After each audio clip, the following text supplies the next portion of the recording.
मेरा नाम अहाना है और यह कहानी है कर्मों की उस एक रात की जिसने मेरी पूरी जिंदगी का रुख बदल दिया था।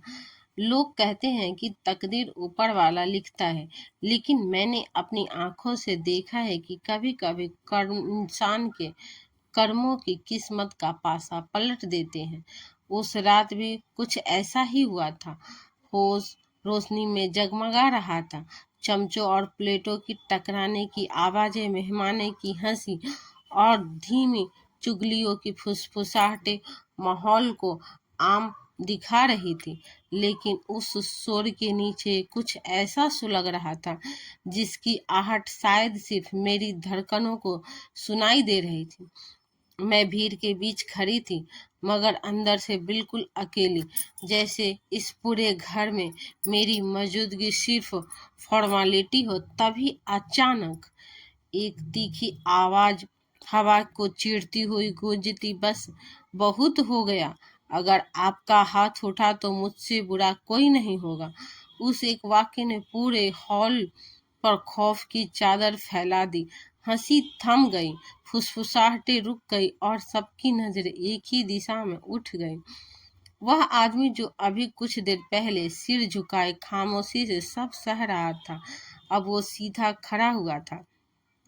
उसकी आंखों में ऐसी लाल आग थी जैसे वर्षों का सब्र एक पल में राख हो गया हो। सामने खड़ी औरत का हाथ जो मेरे गाल पर पड़ने वाला था, वह हवा में ही रुक गया, जैसे किसी अनदेखी ताकत ने उसे जकड़ लिया और मेरी सांस अटक गई थी। मैं जमीन पर गिर चुकी थी, गाल पर जलन थी और आंखों में आंसू नहीं बल्कि अपमान तैर रहा था। वह फिर गरजा, मैं इस घर में शादी नहीं करूंगा जहां इंसानियत नाम की कोई चीज नहीं है। आपने इस लड़की को इंसान नहीं, जानवर समझ रखा है। उसकी आवाज दीवारों से टकरा कर लौट रही थी और हर शब्द जैसे वहां मौजूद लोगों की अंतर आत्मा पर चोट कर रहा था। कुछ चेहरे का रंग उड़ गया, कुछ ने निगाहें झुका ली, मगर किसी ने आगे बढ़कर मेरा हाथ नहीं दिया। तभी उसने गुस्से में अपने सिर से पगड़ी उतारी और पूरी ताकत से मेज पर पटक दी। उसकी आवाज इतनी तेज थी कि जैसे उस घर की नींव हिल गई हो। उसकी सांसें फूल रही थी, चेहरा तमतमाया हुआ था और कांपती उंगली से उसने मेरी तरफ इशारा करते हुए ऐसा फैसला सुनाया जिसने सबकी सांसें रोक दी। ये वही पल था जिसने मेरी तकदीर का पासा पलट दिया था। वही लम्हा जिसका इंतजार शायद मेरी आत्मा न जाने कब से कर रही थी, क्योंकि उससे पहले मैं सिर्फ एक अनाथ थी, एक बोझ जिसे रिश्तेदारों के घरों में एहसान के नाम पर रखा जाता था और अपमान के नाम पर ताला पाला जाता था।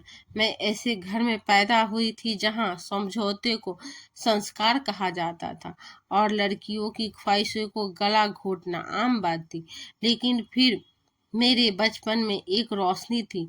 मेरे पापा जो एक सरकारी स्कूल में मास्टर थे, उनकी जेब में भले ही कम पैसे होते थे, मगर दिल में बादशाहों जितनी दौलत थी। वह अपनी छोटी सी सैलरी से मुझे बहुत रानी की तरह जीना सिखाते थे। हर शाम मेरे लिए किताब लेकर आते और मुस्कुराते हुए, आहाना, इंसान की असली ताकत उसका चरित्र होता है। मुझे नहीं पता था कि एक दिन मेरे ही चरित्र का परीक्षा यूं सबके सामने ली जाएगी और उसी रात किसी और के कर्म मेरी जिंदगी की दिशा बदल देगी। उस रात का सन्नाटा आज भी मेरे कानों में गूंजता है और मैं सोचती हूँ कि अगर वह आवाज न उठती तो शायद मेरी कहानी यहीं खत्म हो जाती। लेकिन वह तो बस शुरुआत थी। मेरे पापा और चाचा दो ही भाई थे। पापा बड़े थे और चाचा छोटे। दोनों की शादी एक ही घर में हुई थी। हम सब ज्वाइंट फैमिली में एक ही छत के नीचे रहते थे। हमारे घर का आंगन बड़ा था, लेकिन दिल शायद सबके इतने बड़े नहीं थे। मेरा जन्म मेरे मम्मी पापा की शादी के पूरे 8 साल के बाद हुआ था। यह वह वक्त था जब हमारे खानदान वालों ने मेरी माँ को बाज होने तक के ताने देना शुरू कर दिए थे। दूसरी तरफ चाचा के यहाँ पर शादी के पहले साल में ही बेटी हो गई थी, और फिर इसके बाद एक दूसरे बेटी भी आ गई। चाची, जो कि पापा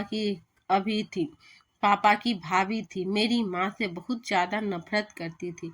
यह नफरत उस वक्त बहुत ज़्यादा बढ़ गई थी जब मैं दुनिया में आई और मेरे पापा ने मुझे सर पर का ताज बना लिया। अभी मैं मुश्किल से 1 साल की हुई थी कि चाची के यहाँ पर बेटा पैदा हो गया, और घर में तो जैसे खुशी का तूफान ही आ गया था।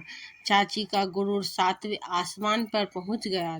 वह अक्सर बैठकर चारपाई में बैठी हुई अपनी बेटियों के बालों में तेल लगाते हुए ऊंची आवाज में कहती थी, ताकि किचन में मौजूद मेरी माँ सुन ले, देखा तुमने, ऊपर वालों ने मुझे कैसे अब बेटा दे दिया है, और इस घर का वारिस तुम ही हो तो हो।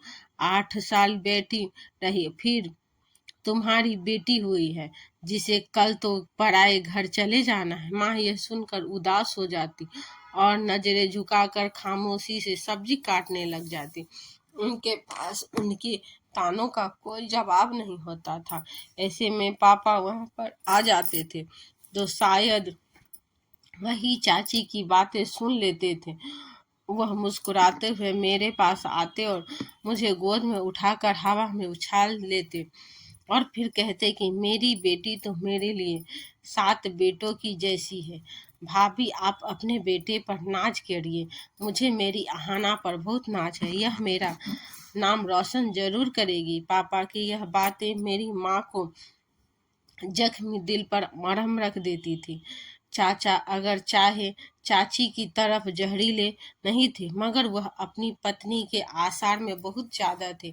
उनका अपनी जुबान पर कोई हक नहीं था। वह वही बोलते थे जो चाची कहती थी। उन्होंने एक दिन जज्बाती होकर पापा से कहा कि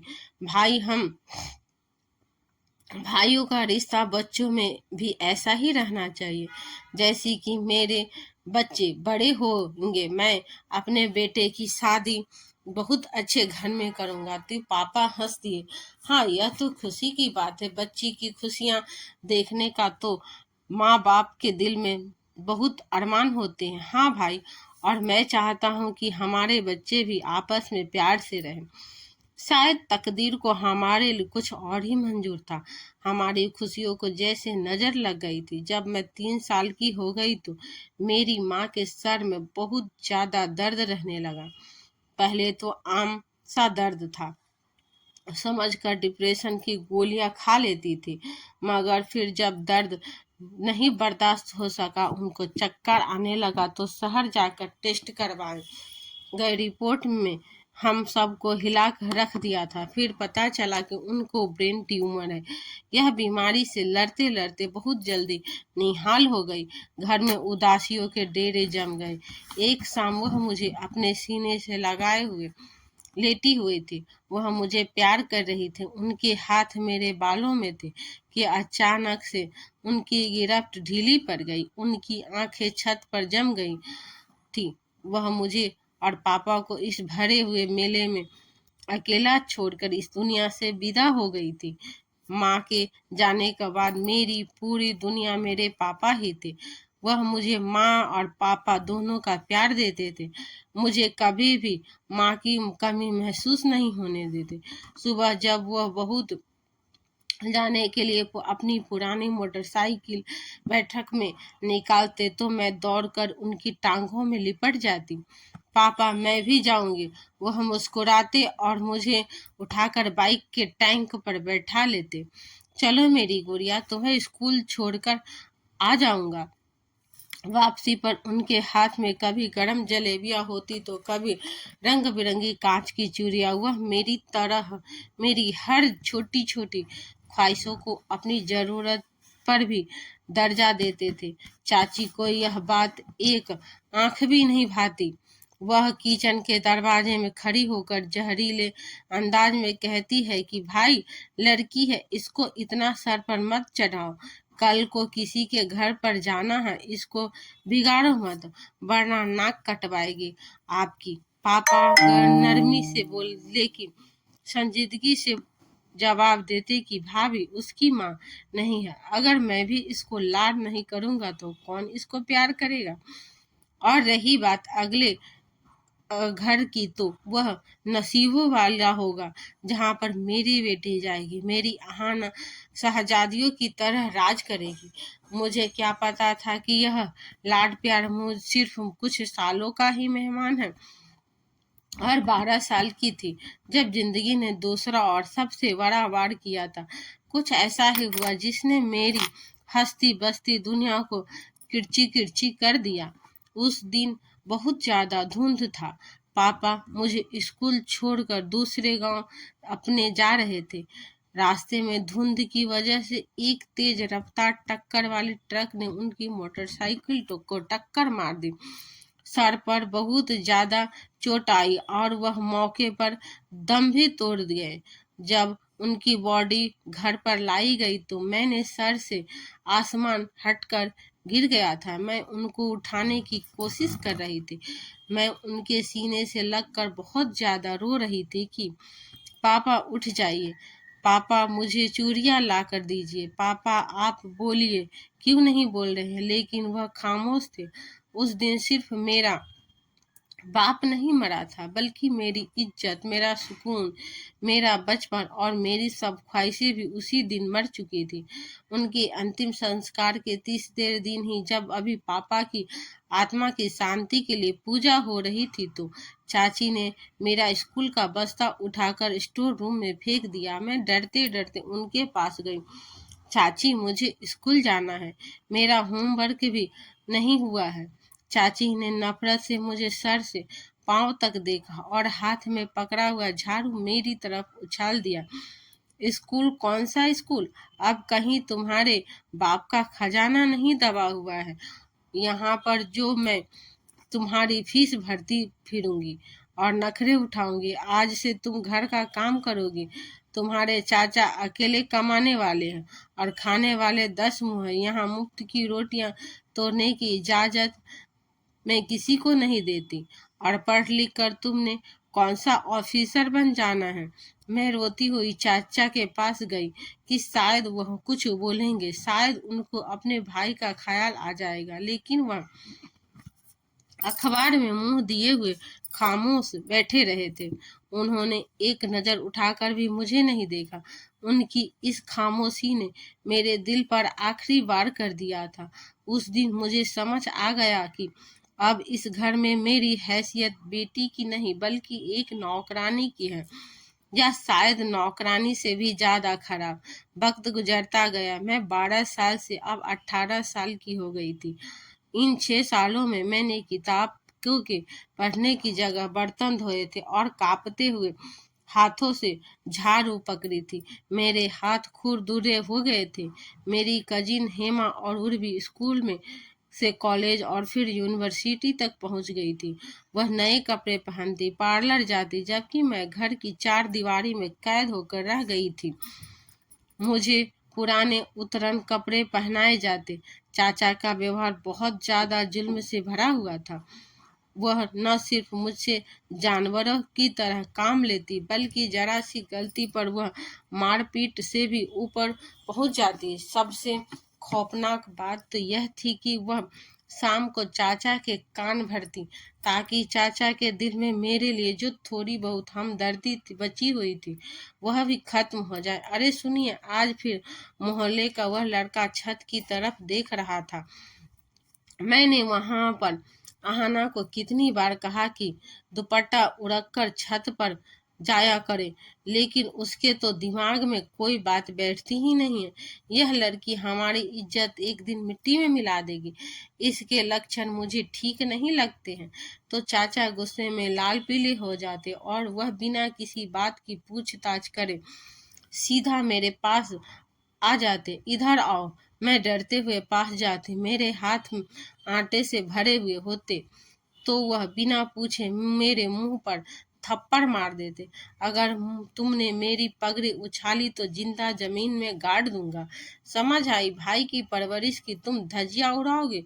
तो मैं रोते हुए कहती कि चाचा, मैं तो छत पर गई ही नहीं थी, मैं तो किचन की रोटियां बना रही थी। ऊपर वालों की कसम, मैं नहीं गई थी। लेकिन मेरी सच्चाई चाची के झूठ के सामने बिल्कुल बेमतलब थी। चाचा अब मुझसे नफरत करने लगे थे। वह वादा जो उन्होंने पापा से किया था कि वह हम सब बच्चों के लिए कुछ अच्छा फ्यूचर देखेंगे और सबका ही ख्याल रखेंगे, किसी के साथ कुछ नाइंसाफी नहीं होने देंगे। लेकिन अब चाचा मेरे साथ और अपने बच्चों में भेदभाव करते। उनका बेटा रवि अभी यूनिवर्सिटी जाता था। वह अपनी माँ की तरह ही मुझे नफरत की नज़र से देखता था और नौकरानी कहकर बुलाता।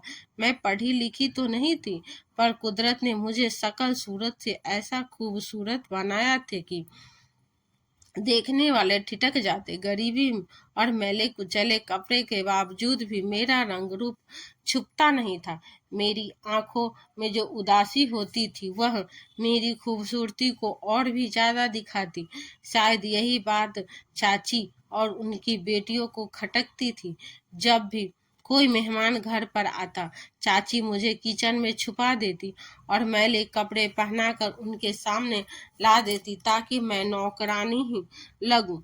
चाची की बड़ी बेटी हेमा की शादी हो चुकी थी, लेकिन उसका व्यवहार भी अपनी माँ जैसा ही था। छोटी बेटी उर्वी यूनिवर्सिटी में पढ़ती थी। वह अपने आप को किसी शहजादी से कम नहीं समझती थी और हर वक्त शीशे के सामने खड़ी रहती। पूर्वी का यूनिवर्सिटी में एक क्लास फेल था जिसको वह बहुत पसंद करता था। वह लड़का शरीफ था, लेकिन उसके घर वाले उसकी शादी उससे नहीं करेंगे। फिर भी न घर में शादी की बात करी तो चाची ने आसमान सर पर उठा लिया था। खबरदार, अगर किसी कंगाल लड़के का नाम लिया तो वह बहुत गरीब है। मेरी बेटी किसी चौधरी या फिर सेठ के घर पर जाएगी, किसी क्लर्क के घर पर नहीं।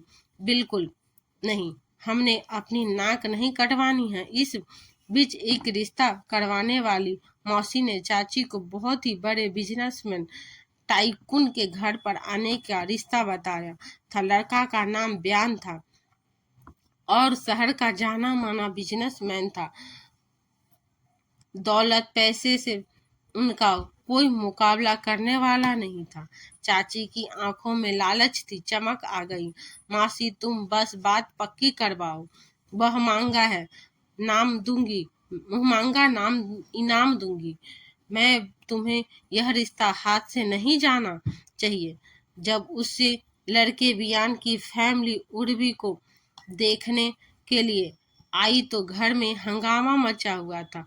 मुझे सुबह से ही पिछले बैठक मैया का कर बैठा दिया गया था कि मेहमानों के सामने महसूर सूरत लेकर मत आना। मैं सारा दिन भूखी प्यासी वहीं पर टूटी हुई चारपाई पर बैठी रही, दीवारों को देखती रही। शाम को जब मेहमान चले गए तो चाचा मिठाई का डिब्बा लेकर कमरे में और खुशी से चीखने लगे। मुबारक हो, लड़के वालों ने उर्वी को पसंद कर लिया और वह लोग अगले महीने ही शादी करना चाहते हैं। हमारी तो किस्मत खुल गई है। पूर्वी जो कल तक अपने क्लास वालों के लिए जान देने की बातें करती थी, डियान की गाड़ी और ब्रांडेड सूट और उनकी दौलत देखकर फौरन से बदल गई। उसने इस वक्त अपने बॉयफ्रेंड को फोन किया और वह रहने से कहा कि देखो, हमारे स्टेटस मैच नहीं करते हैं। मैं तुम जैसे मिडिल क्लास लड़के के साथ पूरी जिंदगी बस के धक्के नहीं खाती सकती। मेरा रिश्ता एक बहुत बड़े बिजनेसमैन से हो गया है। आज के बाद मुझे फोन मत करना।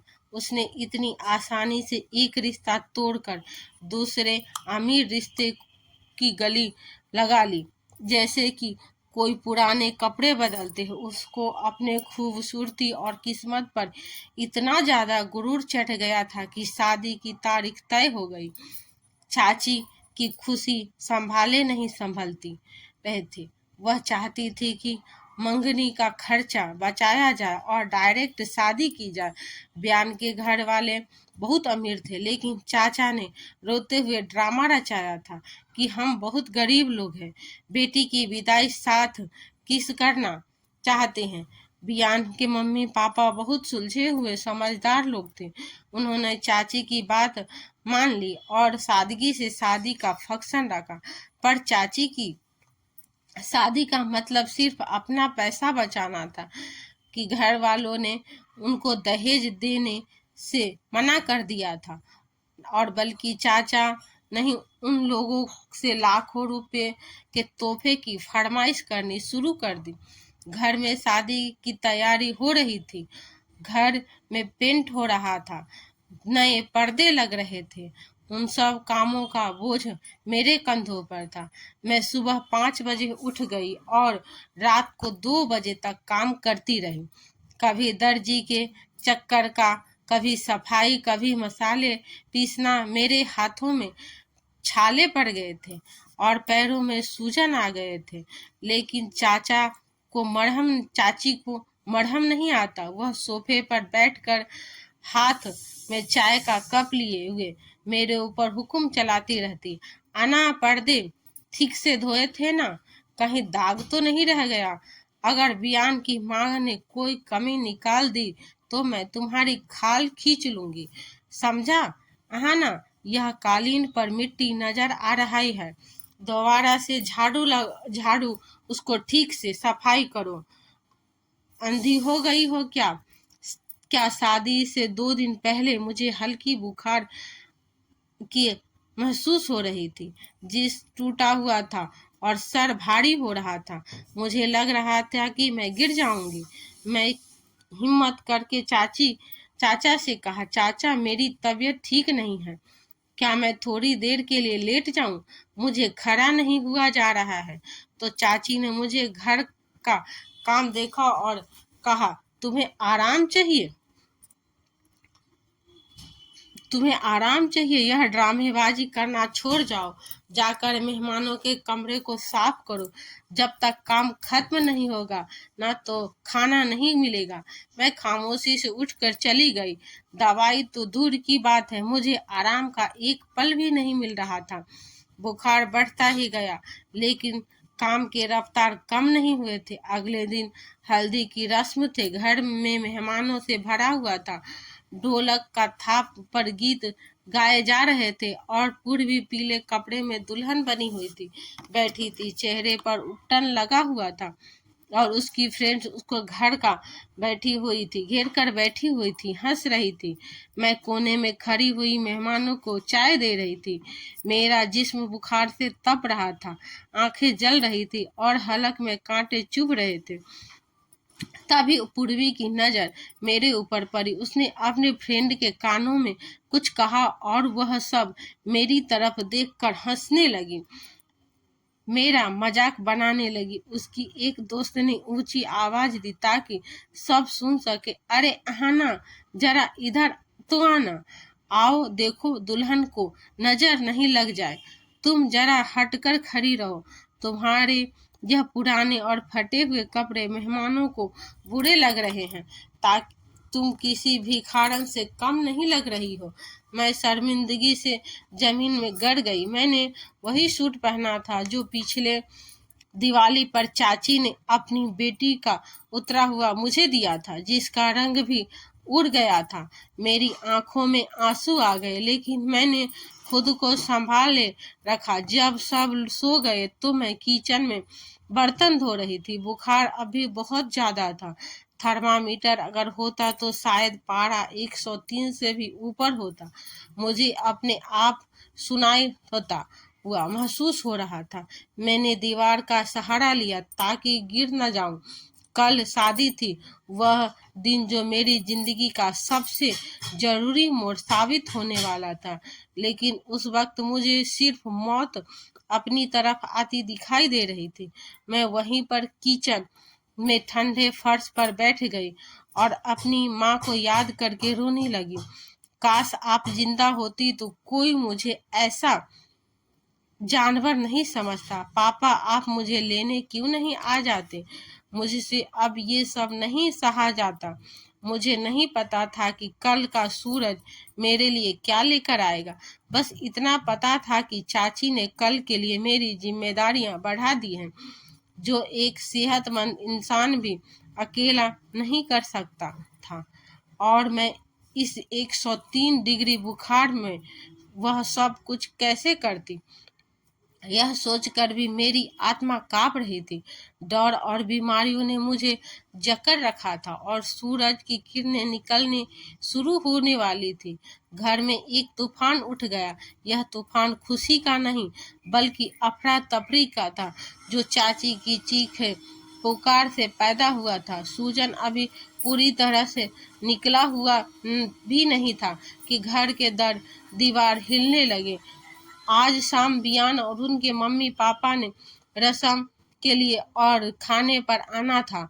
यह शादी के पहले ही एक रस्म थी, मुलाकात थी, ताकि दोनों परिवार के करीब रिश्तेदारी आपस में धूल मिल जाए। चाची का बस नहीं चल रहा था कि वह पूरे घर को सोने का बना दे। उन्होंने सुबह सवेरे ही उठे मुझे उठा दिया था। मेरा सर भारी हो रहा था और हलक में कांटे चुभ रहे थे, लेकिन मैं शिकायत करने की जगह खामोशी से दुपट्टा सर पर सजाए काम करने लग गई।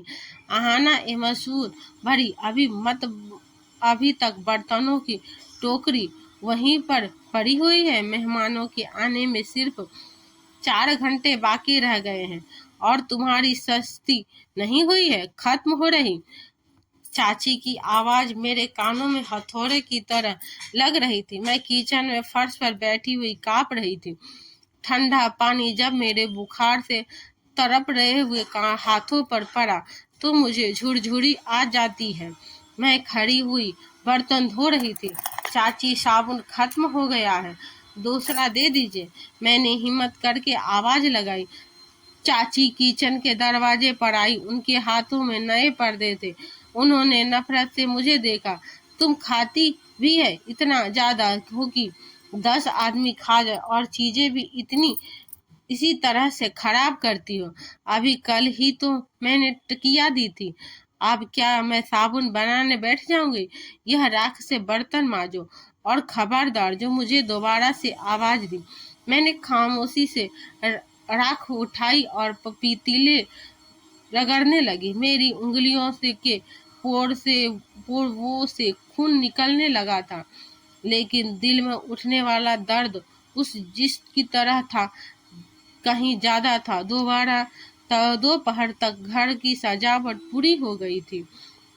उर्वी पार्लर से तैयार होकर आ गई थी। वह किसी गुड़िया की तरह सजी हुई थी, लेकिन उसकी आंखों में वह शर्म नहीं दिखाया रहा थी जो एक दुल्हन का जेवर होती है, बल्कि यह गुरूर और घमंड था, दौड़ का नशा था। वह सोफे पर टांग रखकर बैठी हुई थी और अपनी फ्रेंड को उंगली के इशारे पर नचा रहे थे। यार, मेरा लहंगा ठीक करो, इसमें सिलवट आ रही है।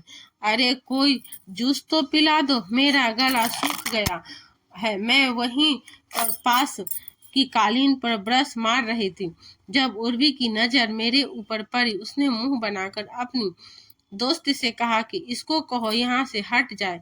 इसके मैले कपड़ों की वजह से मेरे फोटोशूट का बैकग्राउंड खराब हो रहा है। मैंने नजर उठाकर अपनी कजिन को देखा।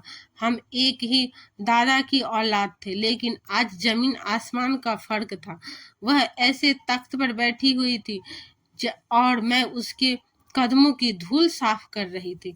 मैं खामोशी से अपना सामान समेटकर वहां से हट गई। शाम होती ही बियान के घर की गाड़ियों का आना जारी हो गया।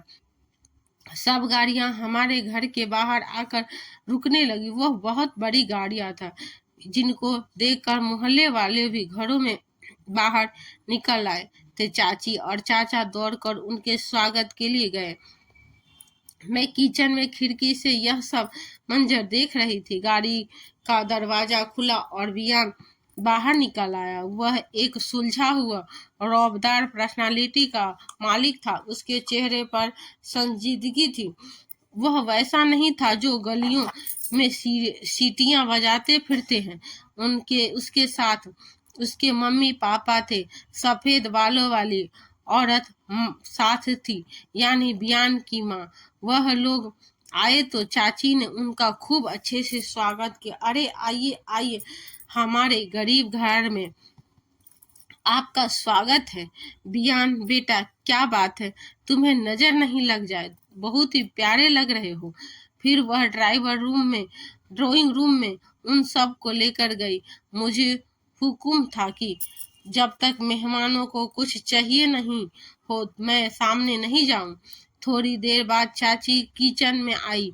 उनका सांस फूल रहा था। आहाना, जल्दी करो, चाय लो और मेहमानों के पास जाओ। यह दुपट्टा जरा ढक से ओढ़ लेना। अपनी मनहूस शकल छुपा कर रखना। बियान की माँ बहुत उसूलों वाली औरत है। उसको बदसलीका पसंद नहीं है। मैंने कांपते हुए हाथों से चाय की ट्रॉली सजाई। मेरा बुखार अब तेज हो रहा था। टांगे मेरा बोझ उठा नहीं रही थी, लेकिन मैंने दीवार का सहारा लेकर खुद को संभाला और ट्रॉली धकेलती हुई ड्राइंग रूम की तरफ गई। जैसे ही मैं कमरे में दाखिल हुई तो सबकी नजरें मुझ पर पड़ी। उर्वी बियान के साथ वाले सोफे पर नहीं, बल्कि वो अलग बैठी हुई थी। बड़े स्टाइल से हंस हंस कर बातें कर रही थी। मुझे देखते ही उसके माथे पर बल पड़ गए। मैंने झुकी हुई नजर के साथ ट्रॉली उसके करीब करी। बियान की मम्मी, जिनको सब आराध्या जी कहते थे, उन्होंने मुझे गौर से देखा। बेटा, तुम ठीक तो हो ना?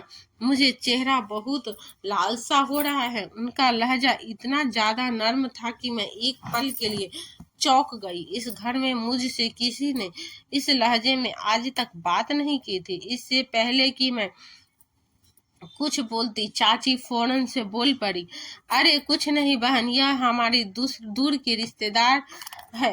बेचारी अनाथ है, जरा दिमाग से पैदल है और कामचोर भी है, तो सारा दिन भर धूप में फिरती रहती है, इसीलिए उसका चेहरा लाल है। आप इसकी फिक्र नहीं करिए। मैंने होठ खींच ली। चाची ने मुझे पागल कह दिया था।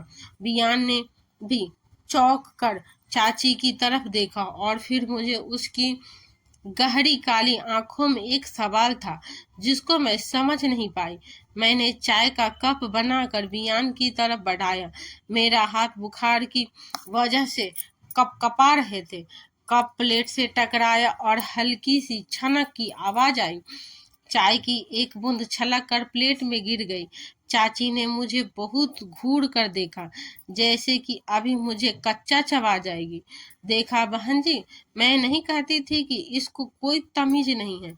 लाओ इधर दो मुझे। चाची ने मेरे हाथ से कप झपट लिया। बियान ने धीरे से हाथ उठाया। अरे कोई बात नहीं आंटी, रहने दीजिए, शुक्रिया। उसने मेरे हाथ से कप लिया और मुझे देखा। आप बैठ जाइए, आपकी तबीयत ठीक नहीं लग रही है। बियान की यह बात उस कमरे में मौजूद हर इंसान पर भारी गुजरी थी। उर्वी का मुंह काला पड़ गया था। उर्वी का मुंह खुला का खुला रह गया। चाचा ने बात को संभालना चाहा। हाँ हाँ बेटा, तुम चाय पियो ना, और आहाना तुम जाओ, किचन में और भी काम है। फिर से वहां से निकल आई थी, पर मेरा दिल अजीब सी हालत में था। वहां इंसान जो इस घर का दामाद बनने वाला था, उसने मुझे इंसान समझा था। खाने के बीच मुझे फिर से बुलाया गया। इस बार मुझे मेहमानों के हाथ धुलवाने के लिए पानी और तौलिया लेकर जाना था। जब मैं उर्वी के पास पहुंची तो उसने जानबूझकर अपना पांव आगे कर दिया। मैं ठोकर खाई, गिरते गिरते बची। पानी का जग मेरे हाथ में से छूट गया और थोड़ा सा पानी कालीन के ऊपर गिर गया। उर्वी चीखने लगी, तुम अंधी हो क्या? मेरा इतना महंगा जोड़ा खराब कर दिया तुमने। तुम्हें कोई काम ढंग से आता नहीं है। मम्मी, इस लड़की को यहाँ से हटाइए, यह सारा मूड खराब कर रही है। तभी चाची उठकर आई और मेरा बाजू जोर से पकड़ लिया। दफा हो जाओ, यहाँ से नजर मत आना। अब मैं अपने आंसुओं को रोकते हुए बर्तन उठाने लगी। तभी मैंने देखा कि बियान खाना छोड़कर उर्वी को देख रहा है। उसकी नजरों में तरस था। क्या हुआ है बयान, आप खाना क्यों नहीं खा रहे हो? उर्वी ने मासूमियत से पूछा तो बियान ने टिश्यू से हाथ साफ कर लिए। कुछ नहीं, बस मुझे शोर शराबा पसंद नहीं है, और वैसे भी गलती इंसान से ही होते हैं। इतना बुरा व्यवहार करने की क्या जरूरत है? उस पल कमरे में सन्नाटा छा गया था। उर्वी का चेहरा फीका पड़ गया। चाची ने फौरन से बात को संभाली। हाँ बेटा, बच्ची है, डर गई थी कि कपड़े खराब नहीं हो जाए। आप खाना खाइए ना। मेहमानों के जाने के बाद चाची ने मेरा वह हाल किया जो मैं अभी नहीं भूल सकती।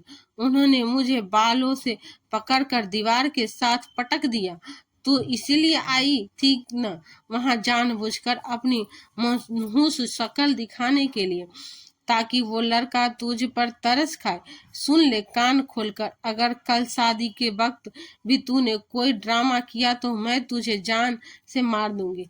मुझे रात का बचा हुआ खाना भी नहीं दिया गया था। मेरा बुखार अब बहुत ज्यादा बढ़ गया, जिसमें आग की तरह तप रहा था। मैं अपने छोटे से ठंडे कपड़े में बिना बिस्तर के लेटी हुई थी। बाहर बैठकर मैं कल की शादी के लिए तैयारियां हो रही थी। लाइट लग रही थी, फूल की सजावटें हो रही थी। मुझे काम वाली की आवाज सुनाई दी। मालकिन साहिबा, आहाना की तबीयत बहुत खराब लग रही है, उनको डॉक्टर के पास ले जाइए। चाची की बेरहम आवाज आई। अरे सड़ने दो इसको, अभी मेरे पास इतना बेकार का टाइम नहीं है। कल मेरी बेटी की शादी है। अगर यह मर भी गई तो इसका अंतिम संस्कार शादी के बाद ही होगा। इसको कहो चुपचाप पड़ी रहे और सुबह सवेरे उठकर बैठक की सफाई करे। यह सुनकर मेरा दिल खून के आंसू रोया था। मैंने आसमान की तरफ देखा। ए ऊपर वाले, क्या मेरा इम्तिहान कभी खत्म नहीं होगा? आपने मेरे पापा को क्यों बुला लिया और मुझे इन जालिमों के करम पर क्यों छोड़ दिया? रात गहरी हो गई थी। मेरा जिस्म बुखार से जल रहा था और दिमाग में अजीब गजीब सी ख्याल आ रहे थे। कभी मुझे लगता कि पापा मेरे सिराहने बैठे हुए हैं, वह कभी लगता कि चाची मुझे मारने आ रही है। अगली सुबह मेरी जिंदगी का फैसला होने वाला। फैसला जमीन पर नहीं बल्कि आसमान पर लिखा जा चुका है। वह रात मेरी जिंदगी की सबसे लंबी और तकलीफ दे रात थी। मैं करवटें बदलती रही, पानी के लिए तरसती रही, लेकिन कोई मुझे पानी का एक घूंट देने वाला भी नहीं था। कल का सूरज उगने वाला था, वह सूरज जो चाची के घर खुशियों लेकर आने वाला था, और मेरे लिए और ज्यादा बेइज्जती और तकलीफ। लेकिन कुदरत खामोशी से अपना खेल खेल रही थी, एक ऐसा खेल जिसके मोहरे अपनी जगह पर आ चुके थे। बस अब फैसला होना बाकी था। दूसरी तरफ उसे आलीशान बंगले के बड़े से लॉन में बियान अभी तक जाग रहा था। सोफे पर बैठा हुआ गहरी सोच में खोया हुआ था। जब उसकी मम्मी आराध्या जी धीरे से चलती हुई वहां पर आई। बियान बेटा, तुम अभी तक जाग रहे हो? कल को तुम्हारी शादी है, तुम्हें तो अभी सो जाना चाहिए था। आराध्या जी ने बेटे के कंधे पर हाथ रखते हुए नरमी से कहा तो बियान ने अपनी माँ की तरफ देखा और फिर एक गहरी सांस लेकर सीधा हो गया। नींद नहीं आ रही है माँ? दिमाग में कुछ अजीब से सवाल घूम रहे हैं। बियान की आवाज में एक ऐसी संजीदगी थी जिसने उसकी मम्मी को परेशान कर दिया। वह वहीं उसके पास बैठ गई। कैसे सवाल बेटा? क्या तुम उर्वी से शादी के फैसले पर खुश नहीं हो? बियान ने सर झुका लिया और कुछ देर कालीन के निशान पर रंग को घूरता रहा। फिर उसने नजर उठाकर माँ की तरफ देखा। मम्मी, आपने आज वहां पर कुछ नोट किया उर्वी के घर का माहौल? वहां पर कुछ तो अजीब था जो आराध्या जी ने हाँ में सर हिलाया। हाँ बेटा, देखा तो था, बहुत दिखावा था उन लोगों में। उर्वी की माँ की बातें हद से ज्यादा दिखावे से भरी हुई थी। तब मुझे भी कुछ अजीब ही लगा, लेकिन बेटा हमें लड़की से मतलब है ना, और उर्वी पढ़ी लिखी मॉडर्न लड़की है, शायद वो यहाँ एडजस्ट कर लेगी। तभी वो बेचैनी से खड़ी हो रहा था और लोन में टहलने लगा। परेशानी सिर्फ दिखावे की नहीं है मम्मी, परेशानी तो उनके व्यवहार की है। आपने उस लड़की को देखा, वह जो चाय लेकर आई थी, अहाना नाम था। शायद बियान के दिमाग में मेरी वह सहमी हुई सूरत और लाल चेहरा घूम रहा गया था। हाँ, बेचारी बहुत ज्यादा बीमार सी लग रही थी। उसकी चाची कहीं कह रही थी कि वह दिमाग से कुछ कमजोर है। आराध्या जी ने याद करते हुए कहा, नहीं मम्मी, वह मुझे कोई दिमाग की मरीज नहीं लग रही थी। उसकी आंखों में दर्द नहीं, बल्कि एक ऐसा डर था जो सालों से के जुल्म से पैदा होता है। जब उसके हाथ में चाय का कप छलक गया था तो उसके चेहरे पर जो रंग आए वह शर्म के नहीं थे, वह डर के थे। जैसे उसको यकीन हो कि अब उस पर कोई तूफान आने वाला है। और उर्वी का व्यवहार, उसने किस तरह से उसको घितकारा था, वह मुझे बिल्कुल भी अच्छा नहीं लगा। बियान की बात सुनकर उसकी मम्मी खामोश हो गई। कि यह बात सुनकर वह कुछ परेशान हुई। बेटा, हर घर के अपने प्रॉब्लम होते हो सकता है कि वह लड़की सच में कमजोर हो, जैसा कि उसकी चाची ने कहा। तुम ज्यादा मत सोचो, अब रिश्ता तय हो चुका है, कल को तुम्हारी शादी है। इन बातों को अपने दिमाग से निकाल दो। बियान ने खामोशी से हिला दिया, लेकिन उसकी दिल तसल्ली नहीं दे रहा था। उसके जमीर पर एक बोझ था जो कम होने का नाम ही नहीं ले रहा था। वापस चाची के घर रात के 2 बज रहे थे जब मेरे कमरे का दरवाजा जोर से खुला। रोशनी की एक तेज लकीर मेरी आंखों पर पड़ी और मैं हड़बड़ा कर उठने की कोशिश करने लगी, लेकिन जिसने के साथ देने से मना कर दिया। चाची दरवाजे में पर खड़ी हुई थी। उनके हाथ में एक भारी भरकम शादी की झोला था। उठो महारानी, क्या तुम समझ रही हो कि बीमार का बहाना बनाकर तुम काम से बच जाओगी? चाची ने वह भारी सा लहंगा मेरी चारपाई पर फेंक दिया। इस पर लगे हुए सितारे और मोती रोशनी में चमक रहे थे, लेकिन मेरे लिए किसी सांप की खाल से कम नहीं थे। चाची, पानी मेरा हल्का सूख रहा है। चाह मुश्किल से मैंने कहा, पानी? तो चाची ने नफरत से मुझे देखा। पानी मिलेगा, पर पहले यह काम करो। उर्वी की शादी का सूट है, दर्जी अभी देकर गया है, लेकिन इसकी प्रेस ठीक नहीं है। इसको अभी और इसी वक्त प्रेस करो। खबरदार, जो एक भी सिलवट रह गई या कपड़ा जरा सा भी जल गया तो, अगर इस कपड़े में कुछ हुआ तो मैं तुम्हारी खाल उधेड़ कर रख दूंगी। पर चाची, मुझे चक्कर आ रहे हैं, मैं कैसे खड़ी हो पाऊंगी? मैंने रोते हुए मिन्नत करी थी, यह तुम्हारी परेशानी है। मुझे सुबह तक ये सूट हैंगर में टंगा हुआ चाहिए, वरना उसके नतीजे की तुम खुद जिम्मेदारी होगी। चाची यह कहकर कमरे से निकल गई और दरवाजा बंद कर दिया। मैंने कांपते हुए हाथों से वह भारी जोड़ी उठा लिया। उसका वजन मेरे कमजोर हाथों पर भी भारी महसूस हो रहा था। मैं दीवार पर का सहारा लेकर प्रेस वाले टेबल तक पहुंची। जैसे ही मैंने प्रेस का पलक लगाया, मेरी आंखों के सामने अंधेरा छाने लगा। मुझे लगा कि मैं गिर जाऊंगी और यह गर्म प्रेस मेरे ऊपर गिर जाएगी। मैंने अपनी आंखें जोर से बंद करी और अपने पापा को याद किया। पापा, देखिए आपकी गुड़िया के साथ क्या हो रहा है। आप तो कहते थे कि मैं शहजादी हूँ। शहजादियाँ तो ऐसी नहीं होती है ना पापा, शहजादियाँ तो उर्वी के जैसी होती है। मेरे आंसू प्रेस के गर्म तले पर गिरने लगे और छन छन से भाप बनकर उड़ गए। मैंने खुद को संभाला। अगर यह सूट जल गया तो चाची सब में मुझे जान से मार देगी। मैंने एक एक कली को, एक एक सिलवट को ध्यान से प्रेस करना शुरू कर दिया। बुखार की वजह से कँप रहा था। कभी कभी मुझे लगता कि यह कमरे में मेरे पापा खड़े हैं और मुझे बुला रहे हैं, बेटा आना, बस कर दो, आ जाओ मेरे पास। और मैं चौंक कर पीछे देखती तो वह पर सिर्फ वीरानी होती थी। रात के 3 बज गए, फिर 4, और जब सूरज उगने लगा तब मैंने कमीज को हैंगर में लटकाया।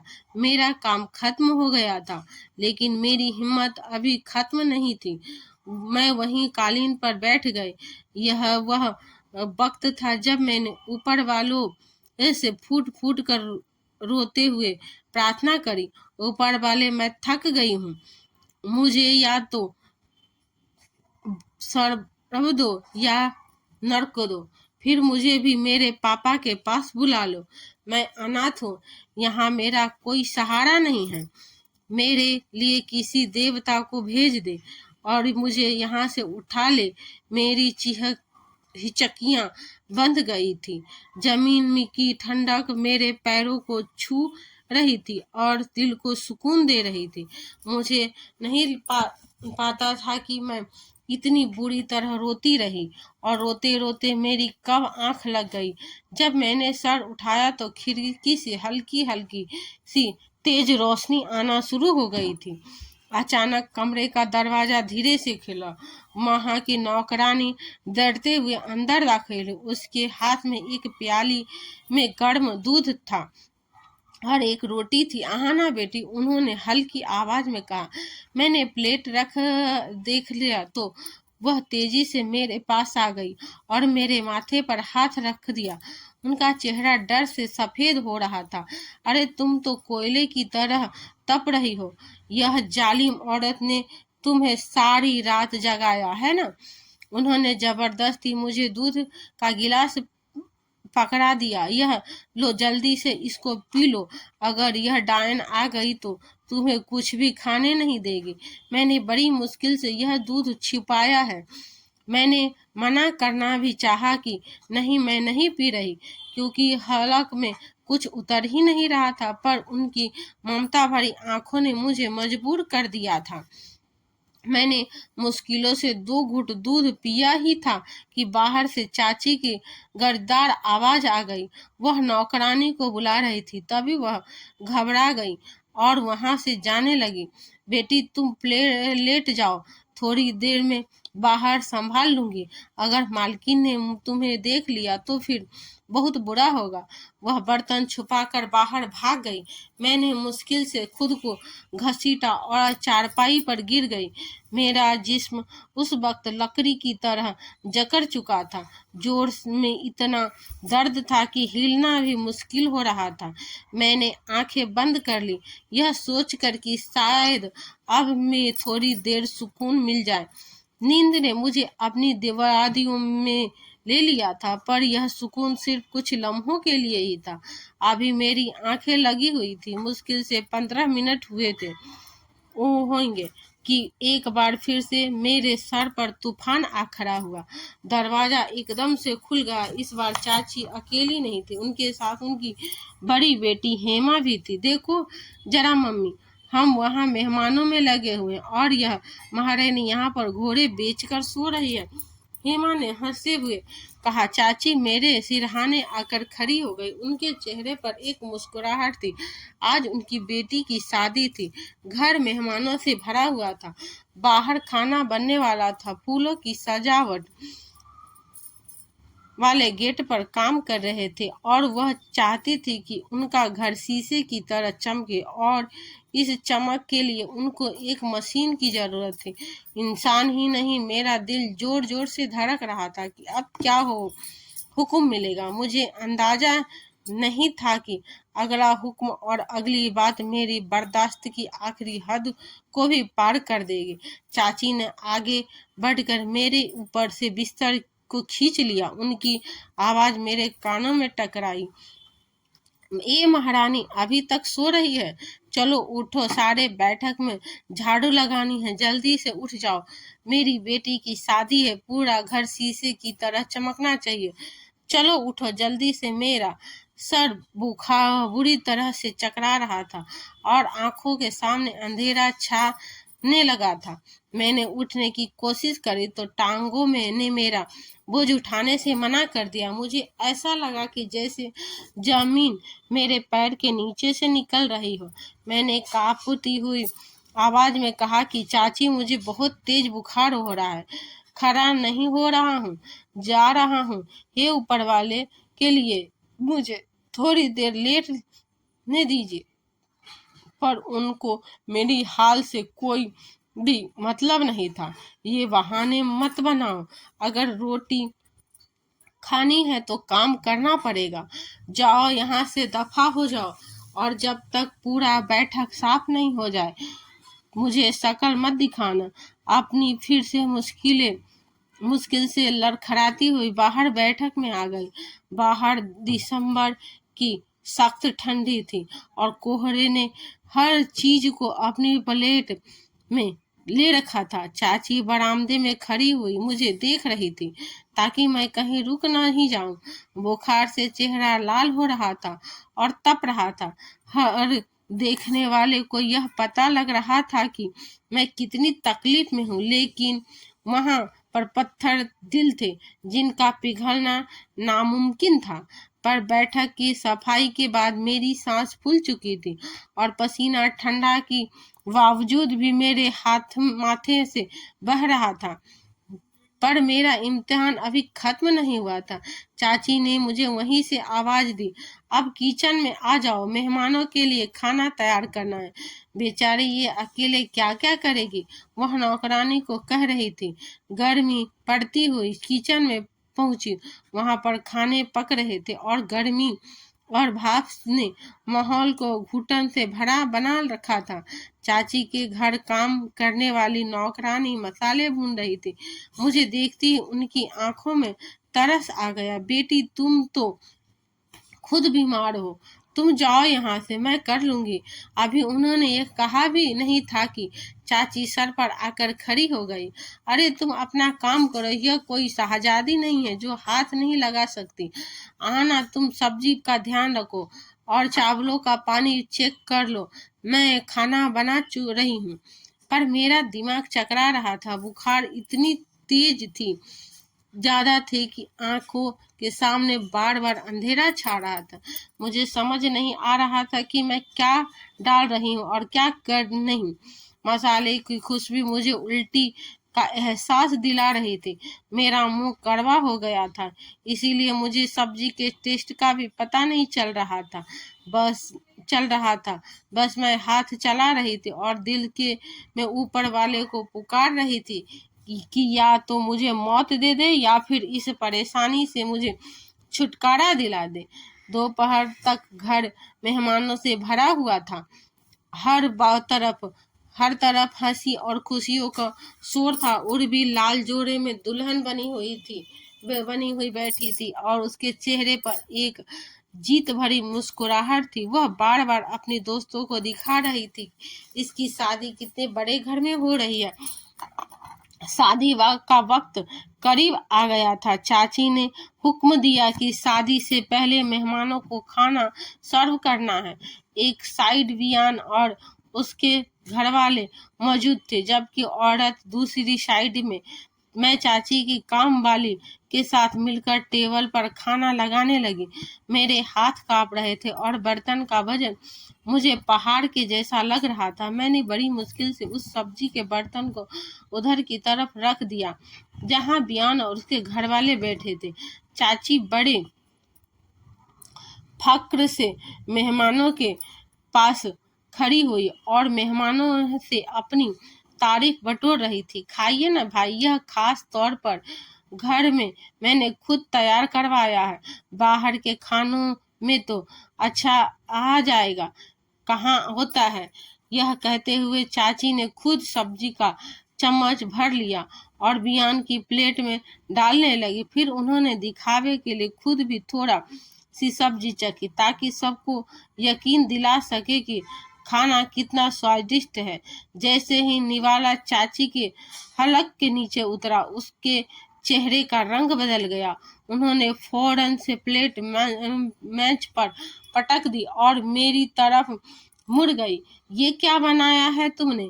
इसमें तो नमक ही नहीं है। मैं डरने लगी और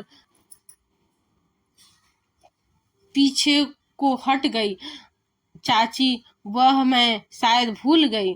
तुम्हारी यह भूल मेरी नाक कटवाने के लिए काफी है। चाची का गुस्सा काबू से बाहर हो गया था। उन्होंने यह भी नहीं देखा कि सामने कौन बैठा हुआ है। वह तेजी से आगे बढ़ी गई और भरी महफिल में मेरे मुंह पर एक जोरदार थप्पड़ मार दिया। चटक की तेज आवाज पूरे हॉल में गूंज गई। मेरी बेटी की शादी का खाना था और सब कुछ बर्बाद करके रख दिया है। तो मैं पाल रही हूँ, तुम्हारे नखरे उठा रही हूँ और तुमने मेरी इज्जत मिट्टी में मिला दी। चाची का थप्पड़ इतनी जोर लगा था कि मेरा कान भी सुन हो गया और आंखों के सामने सारे नाचने लगे। मैं अपना गाल पकड़ लिया, वहीं जमीन पर बैठ गई। मुझे लगा कि इतना दर्द, इतनी तकलीफ तो मुझे पापा के मरने पर भी नहीं हुई थी, जितनी आज इस भरी महफिल में बेइज्जत होने पर हो रही थी। मेरा आंसू टप टप करके फर्श पर गिरने लगे। चाची, अब मैं चीख रही थी, बिल्कुल अपनी माँ की तरह महसूस है। मैंने सर उठाकर देखा तो चाची की दोनों बेटियों हेमा और दुल्हन बनी उर्वी मुंह पर हाथ रखकर हंस रही थी। उनको मेरी बेबसी और बेइज्जती पर मजा आ रहा था और उर्वी जो अपने होने वाले पति के साथ वाली कुर्सी पर तो नहीं, लेकिन सामने सोफे पर बैठी हुई थी, मेरी तरफ देखकर मुस्कुरा रही थी। इस पर लम्हे कुछ ऐसा हुआ जिसकी उम्मीद किसी को भी नहीं था कि बियान, जो अभी तक खामोश बैठा हुआ था, उसने अपनी प्लेट को दूर को सरका दिया। उसकी आंखें गुस्से से लाल हो रही थी। वह हैरत और दुख से कभी पूछे देखता तो जो जमीन पर गिरी पड़ी थी और कभी उर्वी को जो हंस रही थी। इन माँ बेटियों की हरकत देखकर एकदम से अपनी कुर्सी से खड़ा हो गया। कुर्सी के पीछे गिरने की आवाज से सबको चौंका दिया। बस बहुत हो गया। उसकी आवाज में ऐसी गरज थी कि चाची की जुबान को जैसे ताला लग गया हो।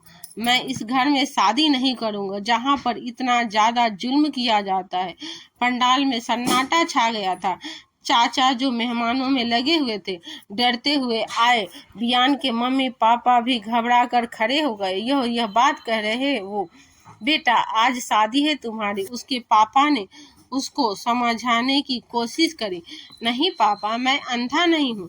कल से मैं नोट कर रहा हूँ कि इस घर में इंसानियत नाम की कोई चीज नहीं है। उसने उंगली से मेरी तरफ इशारा किया, जहां मैं अभी फर्श पर बैठी हुई कांप रही थी। देखिए इस लड़की को, इसका चेहरा देखिए, यह बुखार से तड़प रही है। कोई अंधा भी बता सकता है कि यह कितनी बीमार है और इस हालत में इससे जानवरों की तरह काम करवाया जा रहा है और सिर्फ नमक कम होने की वजह से इस पर हाथ उठा दिया गया। और वह देखिए, इसने उर्वी की तरफ इशारा किया। वह लड़की जो मेरी पत्नी बनने वाली है, वह अपनी कजन की बेइज्जती पर इतना ज्यादा हंस रही है। जो औरत अपने खून की नहीं हो सकती, वह मेरी और मेरे घर वालों की क्या होगी। चाची के तो जैसे पैरों के नीचे से जमीन निकल गई। वो हाथ जोड़कर आगे बढ़ने लगे। नहीं बेटा, तुम गलत समझ रहे हो। यह तो बस घर की बात है। यह लड़की है कि ही है ऐसी, कामचोर है। चाची को रोक दिया। बस खामोश हो जाइए। मैंने अपनी आंखों से सब कुछ देखा है। यह कोई कामचोर नहीं है, बल्कि आप लोग जालिम हैं। आपने एक अनाथ बच्ची को नौकरानी बनाकर रख दिया है। उसने अपने मम्मी पापा की तरफ देखा। पापा, अगर आप लोग चाहते हैं कि मैं शादी करूं तो मेरी एक शर्त है। सब हैरानी से उसका मुंह देखने लगे। मैं शादी करूंगा तो इसी लड़की से करूंगा, और अभी करूंगा। उसने मेरी तरफ इशारा किया। कमरे में मौजूद हर एक इंसान हैरान खड़ा हुआ था। चाची की आंखें डर से बड़ी हो गई। उर्वी के चेहरे से मुस्कुराहट गायब हो गई और वह पत्थर की बन गई, बैठी हुई रह गई। बियान के मम्मी पापा ने अपने बेटे के कंधे पर हाथ रखा और उसके पापा बोले, बेटा, तुम जज्बाती होकर फैसला कर रहे हो। नहीं पापा, यह जज्बाती फैसला नहीं है, यह जमीन और फैसला है। मैं इस अनाथ लड़की को इस नर्क से निकालना चाहता हूँ। अगर आप मेरा साथ नहीं देंगे तो मैं हमेशा के लिए कुंवारा रह लूंगा, लेकिन इस घर की दूसरी बेटी से शादी नहीं करूंगा। बियान की सांजीदगी देखकर उसने के मम्मी पापा ने सर झुका लिया। वह अपने बेटे के व्यवहार को जानते थे। चाची ने हंगामा मचाना शुरू कर दिया। क्या जुल्म है? यह मेरी बेटी का क्या कसूर है? हाय, मैं लुट गई। मेरी दुल्हन बनी बेटी की बारात वापस जा रही है। चाचा, जो अब तक खामोश खड़े थे, तमाशा देख रहे थे, शायद उनके अंदर का जमीर भी जाग उठा। हाँ, शायद बाजू में जाग उठा। उन्होंने आगे बढ़कर चाची को बाजू से पकड़ लिया और जोर से झटका दिया। खामोश हो जाओ तुमने अपने हाथों से अपनी बेटी की किस्मत बर्बाद की है। मैं तुम्हें मना करता था कि अहाना पर जुल्म नहीं करो, लेकिन तुमने मेरी एक नहीं सुनी। आज ऊपर वाले ने अहाना की सुन ली और फिर वह बियान की तरफ मुड़ कर गए। बेटा, तुम्हें मंजूर है? मैं अहाना की शादी तुमसे ही करूंगा। इस बात पर उर्वी चीखती रही। चाची अपना सर पटकती रही, लेकिन तकदीर का लिखा हुआ पूरा हो चुका था। वह बारात जो उर्वी को लेने के लिए आई थी, वह मेरी डोली उठाने के लिए तैयार कर रही थी। पंडित जी को दोबारा से बुलाया लिया गया। मुझे नौकरानी ने सहारा देकर उठाया और अंदर कमरे में ले गई। मेरा बुखार अभी भी वैसा ही था, लेकिन अंदर से एक अजीब सा सुकून उतर आया था। उन्होंने मेरा मुंह धुलाया और उर्वी का ही एक सादा सा सूट मुझे पहना दिया, क्योंकि मेरे पास तो ढंग के कपड़े नहीं थे। जब मैं बियान के साथ फेरे ले रही थी तो मेरे पैर कांप रहे थे। मैं रो रही थी, लेकिन यह आंसू कमजोरी के नहीं थे। यह पहली बार था कि जब किसी ने मेरे लिए आवाज उठाई थी। किसी ने मुझे कूड़ा करकट नहीं, बल्कि इंसान समझा था। चाची बाहर बैठकर मैं दोहराइयाँ दे रही थी। लोग चुगलियाँ कर रहे थे। मैं आज कितनी सालों बाद खुद को जिंदा महसूस कर रही थी। विदाई के वक्त बियान ने मुझे खुद सहारा देकर गाड़ी में बैठाया। उसने गाड़ी में बैठते हुए मेरे हाथ पर हाथ रखकर के देखा। मुझे तो बहुत तेज बुखार गाड़ी में बैठते ही मेरे माथे पर हाथ रख के देखा। तुम्हें तो बहुत तेज बुखार रहा है। हमें घर जाने से पहले डॉक्टर के पास जाना होगा। उसके लहजे में जो फिक्र था, उसने मेरे सब जख्मों का मरहम रख दिया था। मैं शादी करवा कर उसके साथ बड़े घर में चली गई, जहां मुझे शहजादियों की तरह प्रोटोकॉल किया जाता था। मेरे पास सास ससुर ने मुझे बेटी बना के रखा था। वह मेरी हर छोटी बड़ी ज़रूरत का ख्याल रखते थे। बियान मुझ पर जान छिड़कता था। अब जब कभी मुझे जरा सा भी बुखार होता था, मैं पूरा घर परेशान हो जाता था। कोई मुझे यह नहीं कहता था कि उठो काम करो, कोई जुल्म नहीं करता था, लेकिन अब साथ में एक ऐसा हाथ होता था जो मेरी परेशानी पर ठंडी पट्टियाँ रखता था और प्यार से कहता था, तुम अकेली नहीं हो हाना, अब मैं तुम्हारे साथ हूँ। ऊपर वाले की लाठी में आवाज है। वक्त ने ऐसा पलट खाया कि देखने वाली अपनी मिसाल दे गए। चाची की बेटी उर्वी की दूसरी जगह शादी हुई, लेकिन उसकी घमंड की वजह से तलाक हो गई, क्योंकि चाची और उनकी बेटी की हरकतें और फितरत नहीं बदली। बेटी की तकलीफ, तलाक और घर में बेटी के दुख ने चाची को अंदर से खोखला कर दिया। ब्लड प्रेशर हाई हुआ और उनको शायद फालिज का अटैक हो गया। वह औरत जो कभी पूरे घर पर राज करती थी, जिसकी आवाज में दर दीवार हिलते थे, आज वह एक लाश की तरह चारपाई पर पड़ी थी। उसका मुंह टेढ़ हो गया है, वह बोल नहीं पाती। और कर्म ऐसा हुआ कि देखिए, चाची वही लाडली बेटी उर्वी तलाक लेने के बाद अब अपने भाई और भाभी के घर में पड़ी हुई है। भाई और भाभी उन दोनों माँ बेटी के साथ बिल्कुल अच्छा सलूक नहीं करते। मैंने सुना है कि उनकी भाभी उर्वी से वही सब काम करवाती है जो कभी मुझसे करवाए जाते थे, और चाची अपनी आंखों से यह सब कुछ देखती है पर कुछ कर नहीं सकती। चाचा की 1 साल पहले ही डेथ हो गई और वह उन दोनों को इस तरह छोड़ गए। पर मैं अपने घर में हंसी खुशी अपने पति और बच्चों के साथ जिंदगी गुजार रही हूँ, जहाँ पर बहुत से नौकर चाकर मेरे इशारे पर इंतजार करते हैं। दो बच्चों की माँ होने के बाद भी उन्होंने ना मेरी इज्जत में कमी आने दी और ना ही प्यार में। सच है कि सब्र का फल मीठा होता है और जुल्म का अंजाम बहुत बुरा होता है। दोस्तों, उम्मीद करती हूँ कि आपको ये कहानी पसंद आई होगी। तो वीडियो को लाइक करें और चैनल पर नए हो तो चैनल को सब्सक्राइब करें और नोटिफिकेशन को बेल को ज़रूर दबाएं ताकि अगली अपडेट सबसे पहले आपको मिले। Thank you.